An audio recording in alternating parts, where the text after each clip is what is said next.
ایک بار ہمارے پاس بھی ایک عورت آئی تھی، کہتی مولانا صاحب تعویذ دے دو. کیوں؟ کہ میرا پتی میرا کہنا نہیں مانتا. ہم نے کہا کیا چاہتی ہو کہ تمہارا شوہر تمہارے کہنے پہ چلے؟ تم جہاں کہو اٹھے وہ اٹھے، تم کہو بیٹھے تو بیٹھ جائے؟ کیا چاہتی ہو تمہارا غلام بن جائے؟ تو کہا مولانا صاحب آپ نے تو میرے دل کی بات ہی چھین لی. دیکھیے عورتوں کی پلاننگ. ہم نے کہا اچھا ٹھیک ہے چلو تمہارا شوہر ایسا ہو جائے گا، تم کیا چاہتی ہو؟ کہ یہی چاہتی ہو. ہم نے کہا نام بتاؤ تمہارا. کیسا مولوی ہے؟ ہم نے کیا ہوا؟ نام لوں گی اپنے شوہر کا. کیوں؟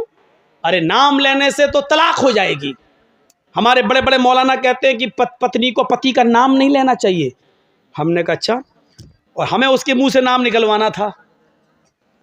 تو میں نے کہا کہ اچھا ایسی بات ہے. ہم نے کہا جب تک تم نام نہیں بتاؤ گی تو تمہارا پتی تمہارا غلام کیسے بنے گا؟ تعویذ میں نام لکھا جائے گا تبھی تو تمہارا پتی تمہارا غلام بنے گا. کہتے اچھا یہ بات ہے کہ ہاں. بلاتی ہے اپنی چھوٹی سی بچی کو، وہاں للا للو بولتے ہیں بریلی میں. لڑکے کو للا، لڑکی کو للو. للو ادھر آ. ہاں کیا تیرے پاپا کا کیا نام ہے؟ بچی کہتی ہے رحمت اللہ. میرے پاپا کا نام رحمت اللہ.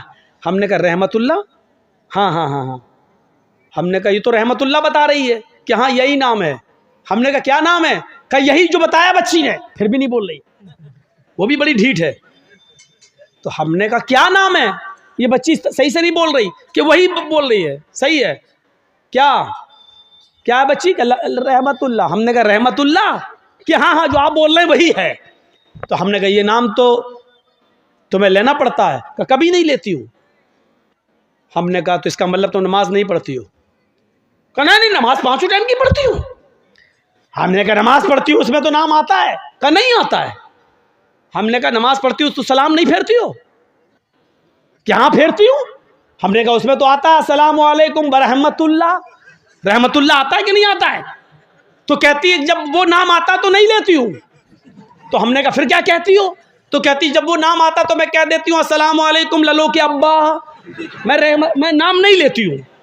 السلام علیکم للو کے ابا، السلام علیکم للو کے ابا. بتائیے یہ حال ہے. اللہ کی قسم اس عورت نے یہ جملے کہے ہیں، مجھ سے کہے کہ میں نام نہیں لیتی ہوں. ہمارے مولویوں نے کہا کہ نام لیں گے تو طلاق ہو جائے گی.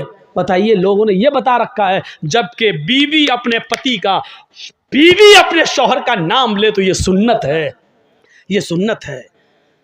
دیکھیے اللہ کے نبی اپنی بیوی عائشہ سے کہتے ہیں عائشہ جب تم ناراض ہوتی ہو تو میں سمجھ جاتا ہوں کہ تم مجھ سے ناراض ہو، اور جب تم مجھ سے خوش ہوتی ہو تو میں سمجھ جاتا ہوں کہ تم مجھ سے خوش ہو. حضرت عائشہ نے کہا اللہ کے نبی کیسے؟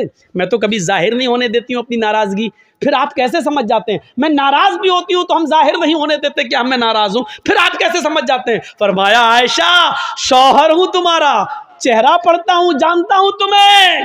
کہ نہیں بتائیے آپ میری ناراضگی کا پتہ کیسے لگاتے ہو؟ فرمایا عائشہ جب تم مجھ سے ناراض ہوتی ہو تو کہتی ہو کسی بات پر ابراہیم کے رب کی قسم. کیا کہتی ہو؟ نہیں ابراہیم کے رب کی قسم میں نے ایسا نہیں کیا، ابراہیم کے رب کی قسم میں نے کھانا کھا لیا، ابراہیم کے رب کی قسم. جب تم مجھ سے ناراض ہوتی ہو تو کہتی ہو ابراہیم کے رب کی قسم، اور جب تم مجھ سے خوش ہوتی ہو تو کہتی ہو محمد کے رب کی قسم. محمد کے رب کی قسم میں نے کھانا کھا لیا، آپ دکھائیے. اے اللہ کے نبی محمد آپ کے رب کی قسم، محمد کے رب کی قسم. عائشہ جب تم میرا نام لیتی ہو تو میں سمجھ جاتا ہوں کہ تم مجھ سے خوش ہو. عائشہ کی عمر کتنی ہے؟ 9 سال. اور اللہ کے نبی کی عمر کتنی ہے؟ 54، 54 سال. لیکن میاں اور بیوی کے درمیان اتنی لمبی عمر کا فاصلہ ہونے کے باوجود عائشہ کیا کہہ رہی ہیں؟ محمد کے رب کی قسم. اور اللہ کے نبی کیا کہہ رہے ہیں؟ نام لو. کیا کہہ رہے ہیں؟ نام نہیں لینا چاہیے.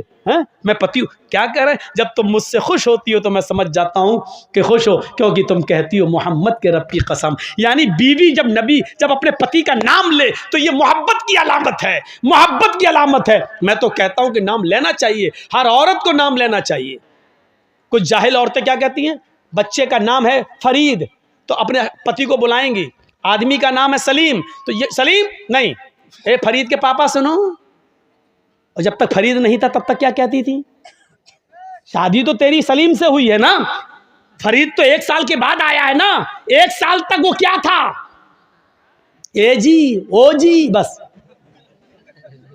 کہاں تم نے اپنے آپ کو بنا لیا؟ اے جی سنو، اجی سنو، اور جب بچہ پیدا ہو گیا، اے فرید کے پاپا، اے نسیم کے پاپا. یہ عجیب سسٹم ہے. نام لو ڈنکے کی چوٹ پر.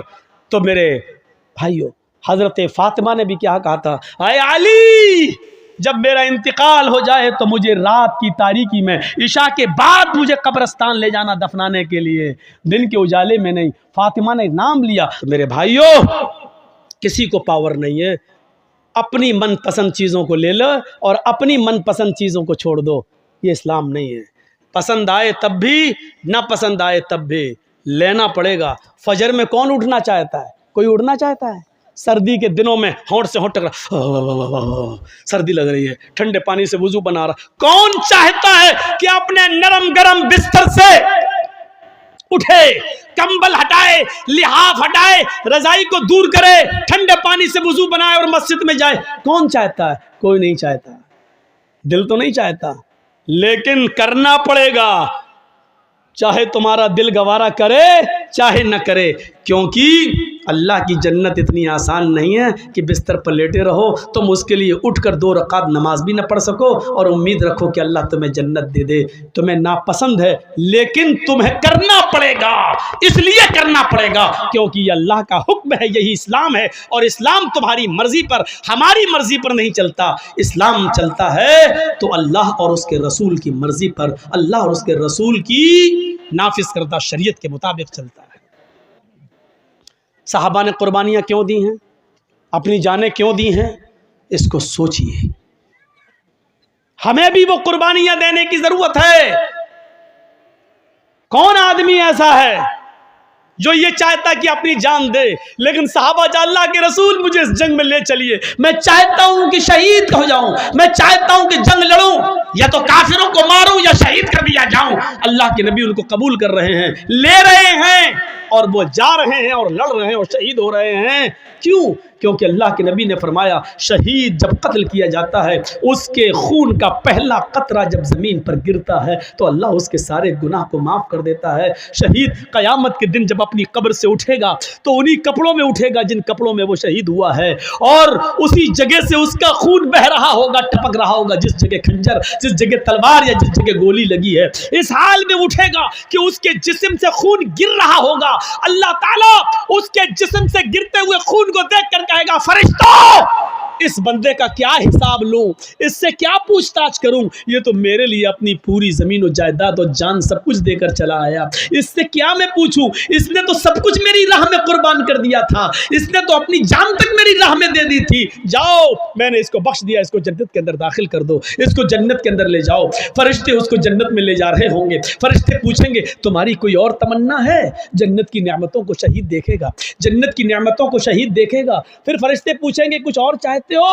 تو فرشتے کہیں گے ہاں ایک تمنا اور ہے. کہا کیا ہے؟ کہا اے فرشتوں، اللہ سے دعا کرو، اللہ سے کہو میری ایک تمنا یہ ہے کہ وہ مجھے دنیا میں دوبارہ بھیج دے، میں دوبارہ جنگ کرنا چاہتا ہوں، دوبارہ کافروں سے لڑنا چاہوں گا، اور پھر میں چاہوں گا کہ پھر میں شہید ہو جاؤں، پھر میں جنت میں لایا جاؤں. کیونکہ شہید کا اتنا بڑا عزت، اتنا بڑا اکرام کہ شہید جنت کی نعمتوں کو دیکھ کر کہے گا اللہ میں چاہتا ہوں کہ مجھے بار بار دنیا میں بھیج، میں بار بار قتل کیا جاؤں اور بار بار جنت میں آؤں، اور تو بار بار پوچھے کہ تیری تمنا کیا ہے، میں پھر کہوں کہ اللہ مجھے دنیا میں بھیج اور مجھے قتل کیا جائے اور پھر میں جنت میں آؤں. ذرا غور کرو کہ شہیدوں کا انعام کتنا بڑا ہوگا، شہید کا انعام کتنا بڑا ہوگا کہ شہید جنت کی نعمت میں دیکھنے کے بعد بھی اس میں ہے نہیں.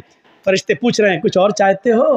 اب جنت میں کسی چیز کی کمی تو ہے نہیں، پھر بھی فرشتے پوچھ رہے ہیں کچھ اور چاہتے ہو؟ کہ ہاں کیا؟ دنیا میں دوبارہ جانا چاہتا ہوں، نقتل، پھر قتل ہونا چاہتا ہوں، پھر جنت میں آنا چاہتا ہوں. یہ تمنا ہوتی ہے. لیکن فرشتے کہیں گے نہیں، جو روح ایک بار ہمارے پاس آ جاتی ہے وہ دنیا میں دوبارہ لوٹ کر نہیں جاتی. اب تمہیں دنیا میں دوبارہ نہیں بھیجا جائے گا. جب شہید کو دنیا میں دوبارہ انسان کی شکل میں نہیں بھیجا جا سکتا، یہاں تو بہت بڑے بڑے بزرگوں کی روحیں آتی ہیں ہمارے گھروں میں شب برات کے حلوے کھانے، کھچڑے کھانے، اور پتہ نہیں کیا کیا کرنے. بڑے بڑے لوگوں کی روحیں آتی ہیں ہمارے یہاں, کہتے ہیں بزرگوں کی روحیں آتی ہیں. میرے بھائیوں, قرآن کہتا ہے جو روح میرے پاس آ جاتی ہے وہ دوبارہ لوٹ کر نہیں جاتی. اچھا ایک بات بتائیے, دنیا میں 3rd کلاس کی زندگی ہے, آدمی مر گیا, اچھے کام کیا ہے, پھر وہ آخرت میں چلا گیا, برزخ میں چلا گیا, اب وہ پھر 1st کلاس کی زندگی سے کوئی 3rd کلاس کی زندگی میں آئے گا؟ مولانا جرجیس بہت اچھے نیک عمل کیے, اب ہم مر گئے, اب ہم مرنے کے بعد اللہ نے مجھے اعلی علیین کے اندر میری روح کو داخل کر دیا, اب ہم دنیا میں دوبارہ آنا چاہیں گے, ان نعمتوں کو چھوڑ کر دنیا میں ہم دوبارہ آئیں گے, پھر فائدہ کیا ہے؟ دنیا کی 3rd کلاس کی زندگی کو چھوڑ کر ہم 1st کلاس میں اچھی زندگی میں گئے ہیں, پھر ہم دنیا میں کیوں آنا چاہیں گے؟ میرے بھائیوں, جو بزرگ دنیا کی زندگی میں عمل کر کے اللہ کو پیارے ہو گئے ہیں, وہ اللہ کے پاس سے لوٹ کر دنیا میں دوبارہ کیوں آنا چاہیں گے؟ اتنی موٹی سی بات ہماری آپ کی عقل میں نہیں آتی ہے. میرے بھائیوں, جس آپ کے ذکرہ گاؤں کے اندر اگر مجھے پکڑ کے مارا جائے, ٹھوسا جائے, اچھا کمینے پچھلی سال تو کیوں نہیں آیا تھا ہے بول, یہ اب پکڑ کے کوئی ہمیں باندھ کے مارے, پھر دوبارہ ہم ذکرہ گاؤں میں پروگرام دیں گے؟ کبھی نہیں دیں گے. ایک بار جو آدمی ہم مار کھا چکا ہو, دوبارہ کیوں وہ اس گاؤں میں پروگرام دے گا؟ میرے بھائیوں, جو آدمی دنیا میں مصیبتیں برداشت کر کے, نیک عمل کر کے, فجر کی نمازوں میں سردیوں میں اٹھ کر تکلیفیں برداشت کر کے اس نے اچھی زندگی پائی ہو, علیین کے اندر مقام پایا ہو, جنت کی کھڑکی اس کے لیے کھول دی گئی ہو, پھر وہ دنیا میں دوبارہ اس سے کہا جائے چلے تو دوبارہ کیوں آئے گا؟ پھر ہم کیوں جائیں اور عمل کریں؟ پھر کیوں ہم نمازیں پڑھنے کے لیے جائیں؟ ہمیں اللہ نے جب یہ انعام دے دیا تو ہم دنیا میں کیوں جائیں؟ میرے بھائیوں, پھر وہ دنیا میں دوبارہ تکلیف اٹھانے کے لیے کیوں آئے گا؟ اتنی موٹی سی بات ہمیں اور آپ کو سمجھنا چاہیے, اور یہی بات ہم بڑے پیار سے کہتے ہیں تو ہمارے بھائی کہتے ہیں یہ آ گیا مولوی, جس نے اس کی تقریر سنی کافر, ان دور سے نکلو.